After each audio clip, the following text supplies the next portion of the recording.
Halo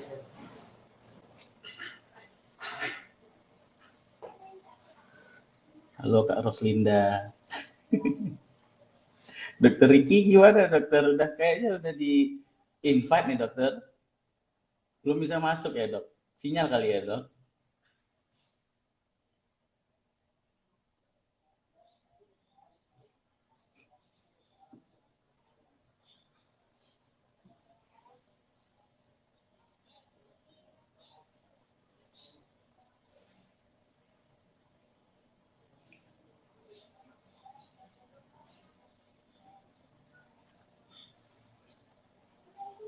Bentar ya. Halo Pak Fahsirah, Fahsirah dari ketiga di Usul. Silahkan bergabung. Waalaikumsalam, Dr. Cut. Ini banyak PPDS psikiatri yang cantik nih. Waalaikumsalam, Hani. Bentar ya, kita lagi nunggu nih bicaranya Dokter Riki. Sinyalnya lagi hilang soalnya.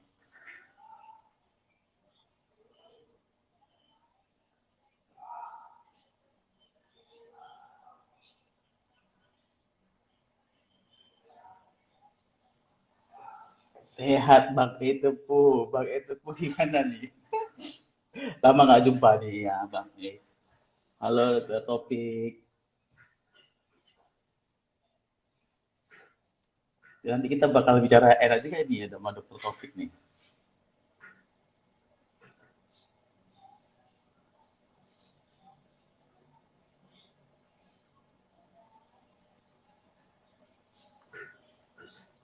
Sama Dokter Taufik tentang pakarnya adiksi pornografi ntar gitu. Dokter ya Kak sabar-sabar ditunggu.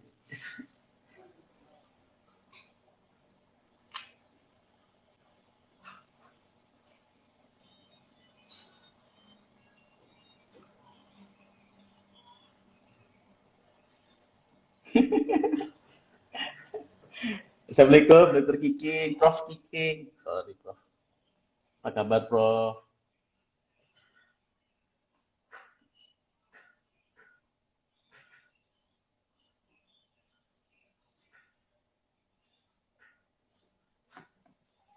Siap Dokter Taufik. Ini perlu siapin tisu magic atau gimana ya Dokter Taufik?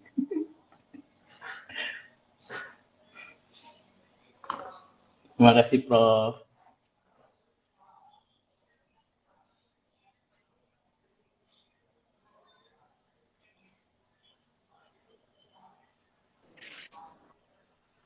Halo Dokter Riki, udah join, iya. join ya dok? Oke. Udah kelihatan ya. Dok, suaranya agak jauh nih dokter. Kenapa? Suaranya dokter agak jauh nih. Agak jauh ya. Oh, Iya dok. pakai earphone saja Headset saya boleh dokter. Siap. Headset ya. Oke, dokter baru.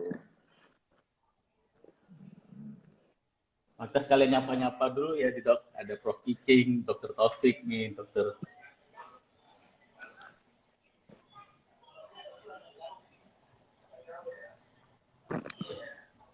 Siapa aja yang hadir?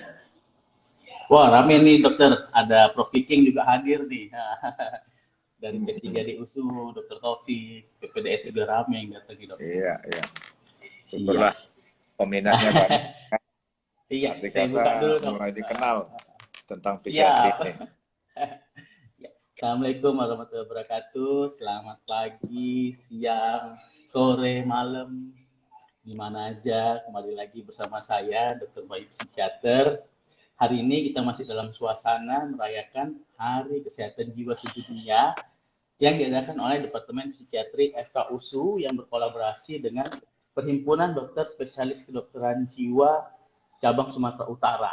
Nah, hari ini kita kedatangan tamu spesial nih, langsung dari Rumah Sakit Jiwa Profesor and Children Medan, Dr. Riki Wijaya. Gimana kabarnya dokter? Baik. Masih main tenis dok? Iya, sehat. Salam dengan Dr. Bayu. Nah, salam dengan teman-teman di Instagram. Masih. Kapan ikut bergabung? Wah, boleh. Siap, dokter. Kita siap langsung. Betul ya. Jadi, dokter Riki ini praktek di Rumah Sakit Jiwa Prof. Emil Drum. Beliau juga hobinya main tenis, juga bersepeda juga ya, dok? Iya, betul. Aduh, semua Udah makan olahraga siang, lah. dok? Udah barusan saja, barusan. Dokter Bayu sekarang sudah makan siang? Wah, sudah, dokter. Kalau nggak lemas kita nanti nggak bisa Iya, bicara. Payah betul. ya, dok? Oke, dok. Dok. Jadi hari ini kan di Kesehatan Jiwa 2021 ini temanya kesetaraan dalam kesehatan jiwa untuk semua. Tapi hari ini kita mau bicara tentang gangguan psikotik ya, dok. Terus Iya, gimana betul. tuh sebenarnya gangguan psikotik itu, dokter? Oh iya, ini udah mulai nih Dokter Bayu. Boleh, dokter. Boleh. Udah mulai? Udah Oke, rame juga yang masuk, udah rame dokter. ya. Pertama, saya untuk mengucapkan selamat siang untuk kita semua. Semoga pandemi COVID segera berakhir dan kita selalu sehat-sehat semua ya. Tidak ada kekurangan suatu apapun. Amin. Amin. Saya izin untuk memberikan sedikit pencerahan ya. Izin kepada para guru-guru saya ya yang ikut dalam acara untuk memperingati Hari Kesehatan Jiwa Sedunia dalam IG Instagram Psikiatri FKUSU, dan kepada teman sejawat sekalian yang juga ikut, dan pada teman-teman yang ikut pada siang hari ini. Jadi untuk meningkat waktu, memang ini merupakan topik yang paling utama lah kalau misalnya ada dalam kesehatan jiwa ya, kalau saya berpikir begitu. Tapi yang paling utama lagi, saya itu pinginnya stigma ini sendiri itu sudah mulai berubah ya di tengah masyarakat ya. Karena memang banyak dari teman-teman itu yang secara awam belum mengerti tentang apa itu sebenarnya dengan gangguan jiwa. Jadi kalau pada siang hari ini topik yang kita akan bahas adalah masalah gangguan psikotik ya. Gangguan psikotik ini sebenarnya kalau secara awam kita bisa menjelaskan bahwa ada ketidakmampuan ya antara seseorang itu membedakan antara kenyataan, realita ya dengan hayalannya. Jadi kadang-kadang dia mencampurkan antara hayalan dan dengan realitanya tersendiri itu. Jadi tidak mampu dia untuk memberikan batasan tertentu bahwa ini adalah hayalan, bahwa ini adalah realita ya. Kalau dalam definisi kita sendiri di literatur kan ada kriteria-kriteria sendiri ya. Ada kriteria menyatakan bahwa seseorang itu mengalami gangguan jiwa. Oke, mungkin itu untuk awalnya, Dr. Bayu. Siap, dok. Terus kan sekarang tuh lagi banyak nih, dok, di Instagram, Facebook tuh pada bilang halu gitu ya, dok. Itu termasuk gangguan atau enggak tuh, dok? Gini. Jadi kan kita harus sama-sama yang seperti yang saya bilang, kita harus meluruskan ya. Nah, sebagai praktisi medis yang berkecimpung di dalam psikiatri, kita harus meluruskan bahwa istilah halu itu mungkin bagian dari halusinasi ya. Istilahnya halu merupakan bagian dari halusinasi. Jadi halusinasi itu supaya teman-teman juga jangan salah mengira bahwa halusinasi itu merupakan gangguan persepsi ya, di mana dia sesuai dengan panca indera sendiri. Mungkin dalam trennya mereka membuat istilah halu ya. Halu arti kata ya apabila seseorang misalnya merasakan bahwa wah, saya seperti mendengar bahwa saya akan dapat duit, misalnya halu. Itu istilah-istilah tren mereka yang dilakukan. Tapi sebenarnya ini merupakan gangguan persepsi sesuai dengan panca indera kita. Jadi ada 5 halusinasi itu, mulai pendengaran, penglihatan, pembauan, pengecapan, dan perabaan. Mungkin itu untuk tren-tren halu itu. Kadang-kadang dimasukkan masyarakat ya kan. Halu. Padahal belum tentu gangguan psikotik ya, Dok. Belum tentu. Oke, siap, Dok. Jadi seperti Iya. Dok bilang tadi, jangan sampai self-diagnose juga ya, Dok. Iya, jadi kita harus meluruskan. Jadi sesuatu itu harus diluruskan, jangan nanti istilahnya setelah dokternya nanti memberikan pencerahan mengenai halusinasi itu, dia menyamakan dengan istilah teman-temannya tadi. Nah, sementara istilah teman-temannya tadi hanya istilah untuk, ya mungkin saja ya, tanda kutip, dia mengatakan tuh hayalanmu aja itu, nah, gitu. Iya, bucin banyak ya, Dok ya sekarang. Iya.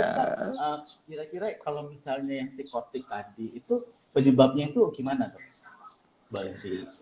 Jadi gini, kalau saya berpikir, ya, saya sering memberikan satu pandangan kepada keluarga ya, karena kadang-kadang keluarga yang datang ini berpikiran satu bahwa gangguan jiwa atau istilah sekarang kan kita lebih sering mempergunakan dengan ODGJ ya, orang dengan gangguan jiwa itu sering berpikir bahwa gangguan jiwa itu merupakan karma, ya, merupakan sesuatu yang dibuat-buat, ya, merupakan sesuatu hal-hal gaib atau mistik, bahkan ada juga yang merupakan bahwa itu kesalahan yang dilakukan si pasien selama ini, sehingga untuk penanganan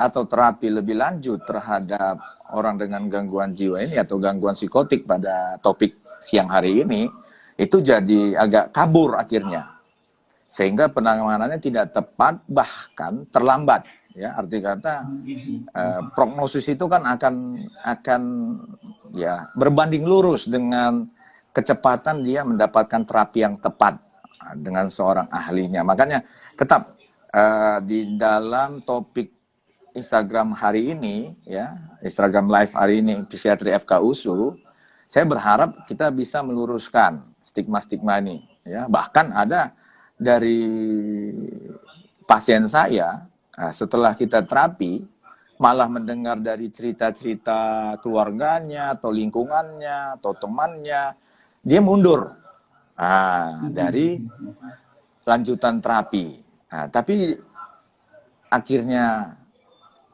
kekambuhan itu muncul lagi, dia datang lagi dengan penyesalan. Kenapa lah dulu saya nggak teruskan? Jadi ini merupakan tugas yang berat bagi kita, ya.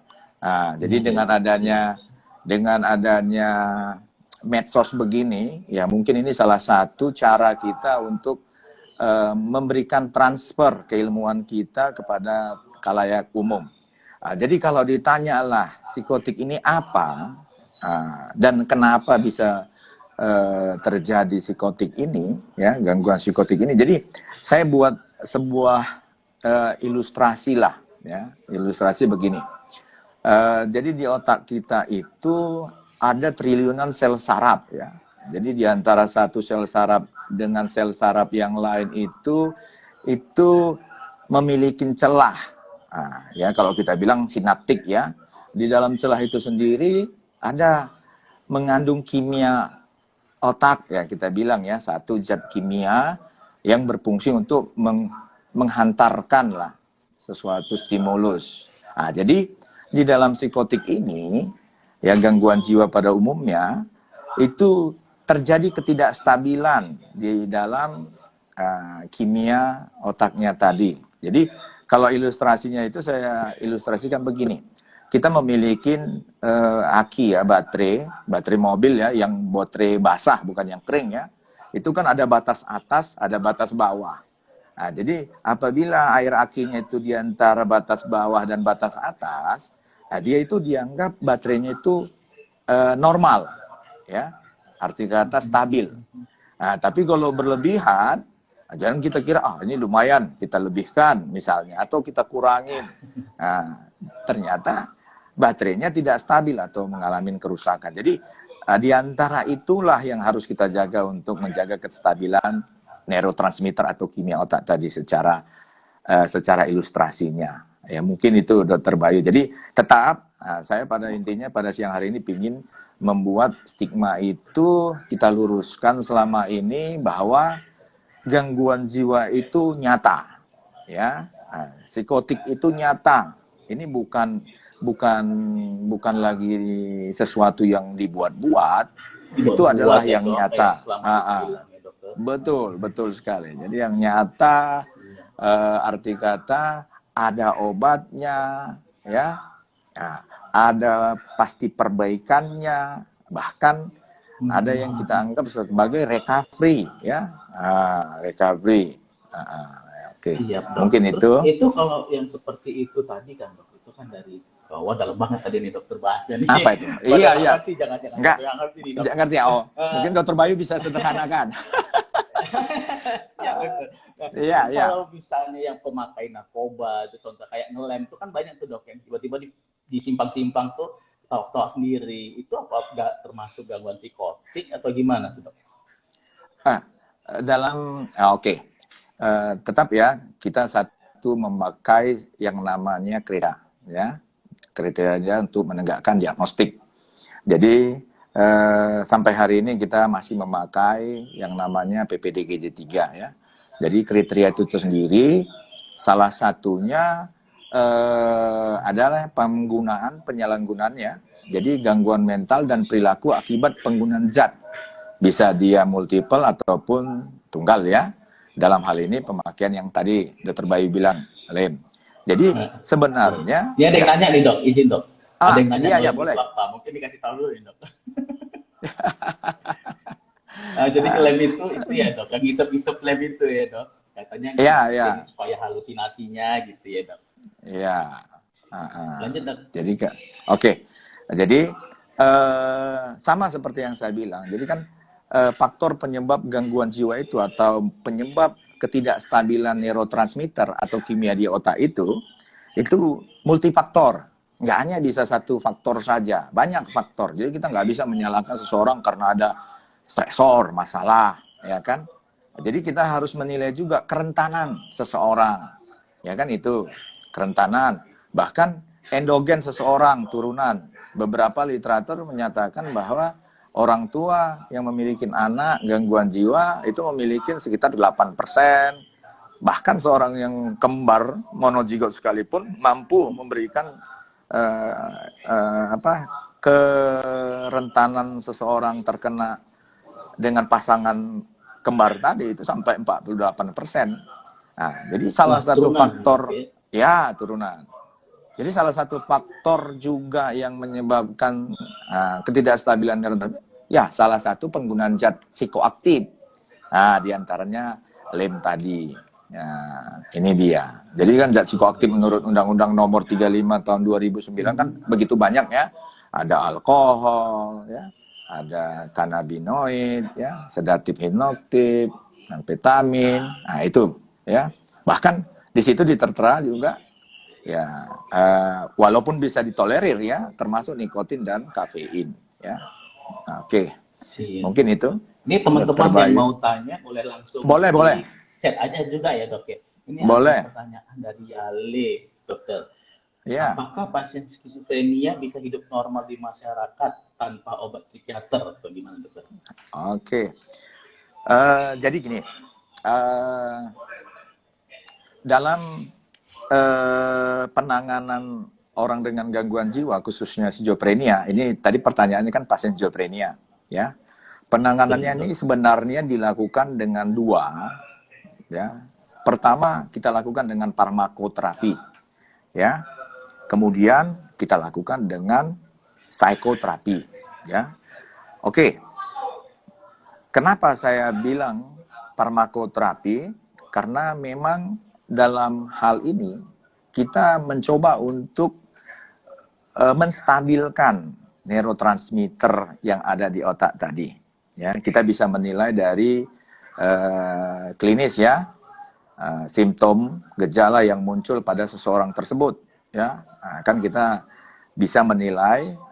Dokter Bayu juga nanti bisa menilai, misalnya klien atau residen datang ke tempat Dokter Bayu, OS datang ke tempat Dokter Bayu, kita bisa menilai secara ya psikiatri khususnya lah, pemeriksaan psikiatri khususnya mungkin kita dapatkan ke arah mana nanti terapi ini akan kita lakukan. Oke. Setelah terjadinya yang namanya respon, bahkan remisi, bahkan diharapkan recovery, selagi farmakoterapi berjalan, psikoterapi itu kita lakukan. Sampailah tahap sesuai yang kita harapkan bagi klien kita itu untuk kita anggap dia sudah bisa kita apa namanya istilahnya ya, walaupun agak lama ya untuk menghentikan terapi ya. Bahkan dalam teori kan kalau serangan pertama mungkin 6 bulan sampai setahun dia makan obat, serangan kedua sama itu aja bisa 1 sampai 3. ya, Dok, ya. Betul, terutama yang bagi penyakit yang kronik ya, juga, hipertensi dan gula ya, diabetes mellitus.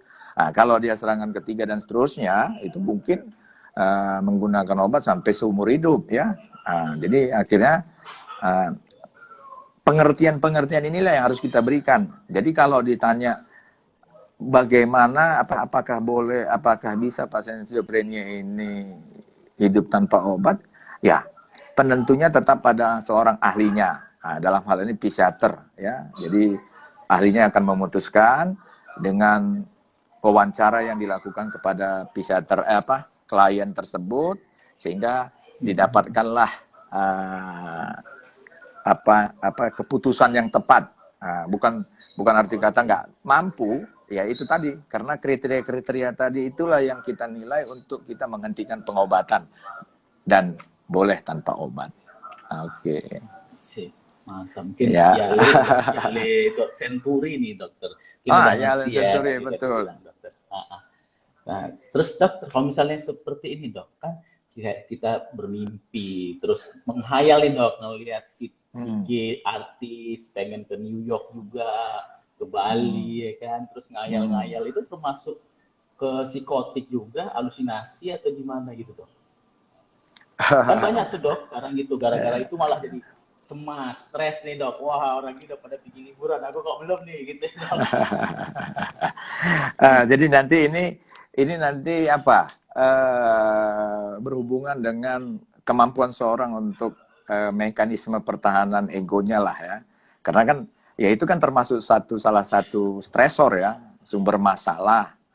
Di mana ya salah satunya membandingkan, ya itu menjadi masalah tersendiri bagi seseorang ya, melihat. Makanya kadang-kadang ya kita sebagai praktisi medis harusnya mampu untuk memfilter ya teman-teman pengguna IT, termasuk yang sekarang lagi booming TikTok dan lain-lain lah di Instagram. Jadi kita jelas, ya kadang-kadang kan ada orang bermimpi ya, orang kok enak ya menghabiskan uang sampai beli permadani sampai 400 juta misalnya, membeli mobil sampai puluhan miliar, sementara nonton TikTok juga nih kayaknya dokter nih.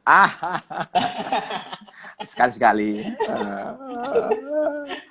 Jadi kalau menurut saya, ya bagaimana mekanisme pertahanan ego seseorang itu untuk maturlah, ya, berharap dia bisa tidak terganggu sehingga tidak mengalami ini. Walaupun permasalahan banyak ya, kita kadang membandingkan seseorang, bahkan ya maaf ya, mungkin muncul distorsi kognitif, cara berpikir menyimpang terhadap sesuatu permasalahan itu.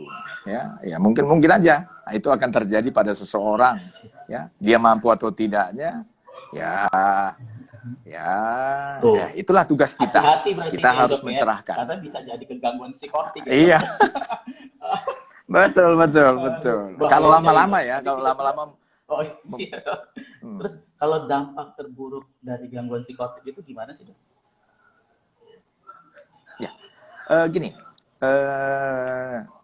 Sama seperti kriteria kita untuk melakukan rawat inap, ya, atau opname. Jadi kriteria rawat inap ini yang paling kita takutkan adalah membahayakan orang lain. Contoh saya bilang ya, gangguan psikotik ini, kriteria yang kita pakai PPDGJ 3. Di dalam PPDGJ itu ada halusinasi, salah satu gejala yang cukup kuat untuk kita tegakkan dia mengalami gangguan jiwa, misalnya halusinasi, pendengaran misalnya, ya tadi kan ada 5 panca indera tadi dengan halusinasinya, buatlah halusinasi pendengar. Nah, halusinasi pendengaran yang paling menakutkan ya, yang paling kita adalah komen.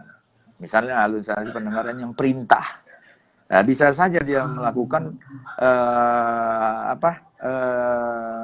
mendengar yang melakukan perintah bunuh katanya. Ini beberapa kasus yang saya tangani di rumah sakit jiwa. Salah satunya yang ada kemarin kalau nggak salah saya di Pulau Nias ya. Nah, di Pulau Nias ada. Jadi kita lakukan nama visum repertum psiatricum. Hasilnya ya memang dia komen ya perintah. Jadi dia ya mungkin beritanya sudah masuk ya. Ini nggak mungkin nggak. Jadi udah pernah belum dok pasien datang ke dokter halusinasinya suruh bayar utang gitu dok, bayar utang ada nggak dok? Aduh, saya belum pernah ada terbayu.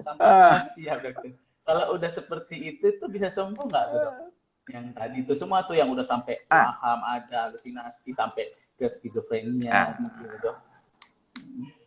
Jadi ini tadi tetap saya harus memberikan satu pencerahan kepada masyarakat umum. Mereka tahu bagaimana nanti ikut andil dalam merawat ya caregiver pasien-pasien kita atau klien-klien kita ya. Jadi jangan kita memberikan garansi. Nah, kalau saya berpikir begitu, jangan ini pasti sembuh. Nah, sebab di dalam istilah kita mungkin ya kata sembuh itu nggak ada ya. Nah, istilah kita yang ada itu asimptomatik atau istilah recovery. Jadi memang dia tidak memiliki gejala ataupun simptom dalam jangka waktu yang lama, dalam fase yang masih makan obat ya, dalam masa obat ya kita bisa mengatakan bahwa itu sembuh. Nah, itulah dia. Tapi ya yang namanya gangguan jiwa ini kan kita anggap sebagai sesuatu yang rapuh, vulnerabilitas ya. Kapanpun apabila stimulusnya ataupun stresornya itu datang atau dia pakai lagi zat psikoaktif tadi, ya kapanpun dia bisa relapse atau rekuran. Nah, itu dia. Tergantung pada fase di mana dia dalam pengobatan. Nah, jadi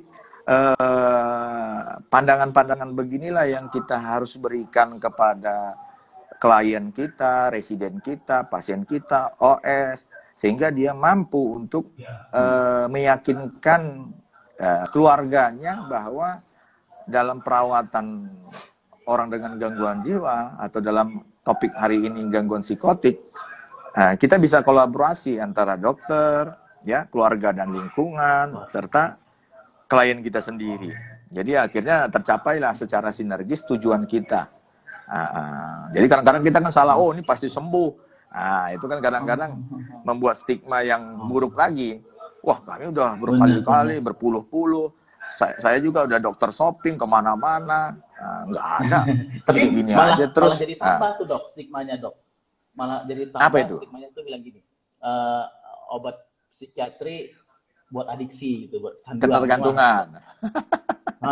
Itu banyak sekali saya dengar. Itu banyak sekali. Inilah tugas kita. Jadi pencerahan dari awal tadi untuk memberikan edukasi yang tepat ya kepada keluarga ya, terutama keluarga yang membawa, keluarga yang saya rasa keluarga ring 1 ya, yang mengerti benar dianya sendiri ya. Jangan nanti keluarga yang nggak mengenal klien kita ini. Jadi kita jelaskan bahwa memang dalam fase-fase pengobatan yang dilakukan untuk orang dengan gangguan jiwa atau ODGJ ini, itu butuh proses. Dan prosesnya itu yang saya sebutkan tadi. Apabila dia serangan pertama, mungkin dia membutuhkan obat 6 sampai 1 tahun, 6 bulan sampai 1 tahun. Walaupun nanti di fase akut, responnya itu udah muncul sekali, 50%, 20%, bahkan di bulan-bulan kedua udah masuk ke remisi. Jadi anggapan keluarga ini kan udah bagus dok.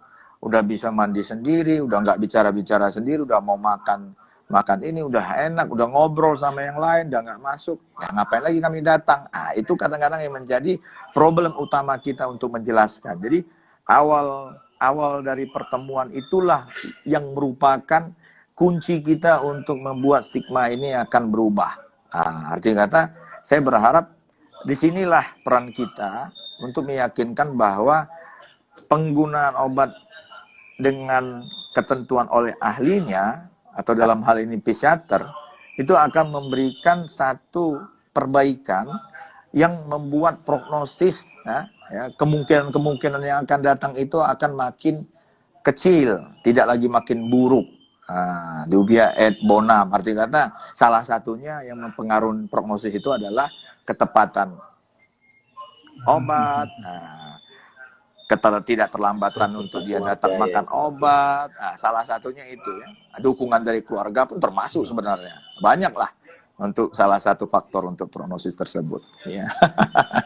Aduh, tugas berat ini, dokter Bayu ini, tugas berat Bayu. Kebetulan banyak PPDS yang awal juga nih dok, di sini saya lihat, saya perhatiin ya. Berarti ini kita udah harus mulai dari awal ya dok. Salam kenal, saya Dokter Ricky.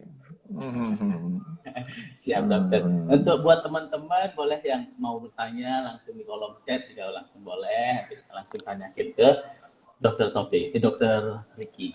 Wah banyak sekali dok. Ini ada pertanyaan lagi nih dok. Satu dari Ali juga nih dok. Gimana cara komunikasi keluarga dengan pasien skizofrenia yang mempunyai waham, dokter ya? Dari Ali juga nih dok. Mantap. Gimana dokter? Gimana tadi? Gimana komunikasi? Bagaimana cara, ya betul dokter. Cara keluarga berkomunikasi dengan pasien yang skizofrenia dok. Yang gangguan waham tadi ya?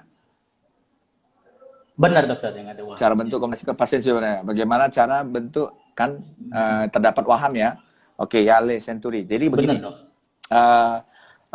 Memang diagnosa skizofrenia ini dari PPDGJ3 salah satunya apabila simptom atau gejalanya itu sangat dominan ya, sudah jelas sekali. Salah satunya waham. Jadi sama-sama kita ketahui bahwa waham ini merupakan gangguan spesifik isi pikiran ya, di mana di situ ada keyakinan yang salah ya, keyakinan yang salah yang didasari dengan kesimpulan yang salah. Jadi udah dia yakin yang salah, didasarkan lagi kesimpulan yang salah, dan lucunya tidak berdasarkan latar belakang kultural, pendidikan ya. Jadi walaupun pendidikannya tinggi pun bisa aja dia mengalami waham ya. Kulturalnya ya, walaupun bukan kultural yang enggak ini, dia juga bisa, ataupun agama yang garis bawah yang tidak dapat kita koreksi. Nah, ini dia. Nah, jadi ini perlu kita garis bawahin ya, tidak dapat dikoreksi. Jadi komunikasi kita ya pertama ya kita biasa saja sebagai seorang yang normal ya. Jangan kita ngikutin cara isi pikiran dia ya, bentuk isi pikiran dia tadi. Waham tadi misalnya dia merasa waham bersalah atau paham gimana ya, bahwa semua ini karena saya, terjadinya bencana COVID ini pun karena saya, ini karena saya melakukan ini. Jadi ya kita biasa aja menjelaskan secara ilmiah ataupun sepengetahuan kita bahwa COVID itu disebabkan oleh virus, bukan kelakuan seseorang. Ya, jadi hal-hal itulah yang harus kita berikan pengetahuan kepada keluarga. Seperti yang saya bilang tadi, bahwa dalam menterapi klien kita ini, kolaborasi dari ketiganya itulah yang membutuhkan. Itulah yang membutuhkan hal-hal yang ini. Mungkin saya ini siap dokter.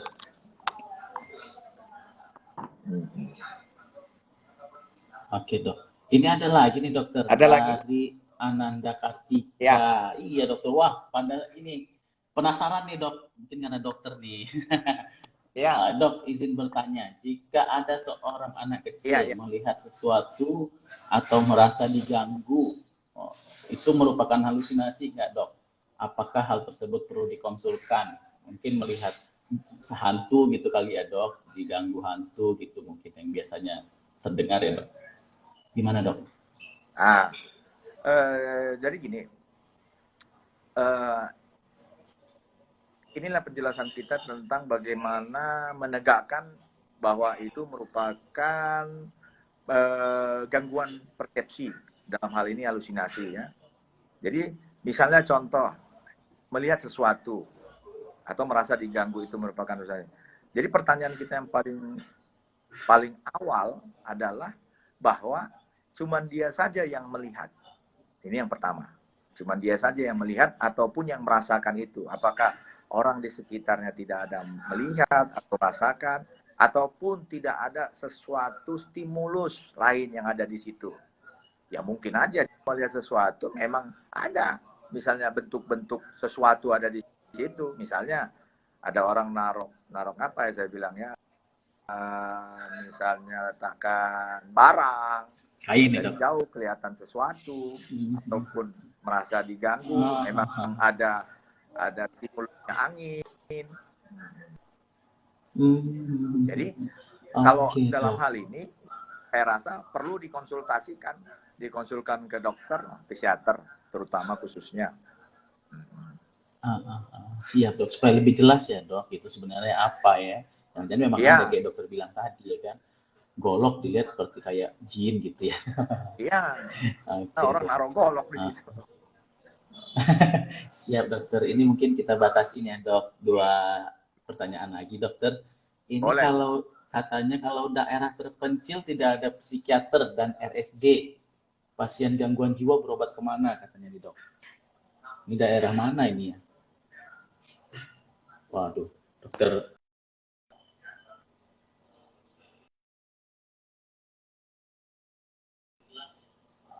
Putus ya?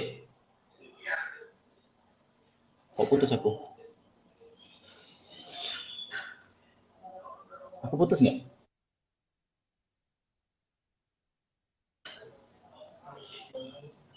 Aduh, dokter Ricky-nya kayaknya ini ya sudah sign out, mungkin jaringan internetnya rusak.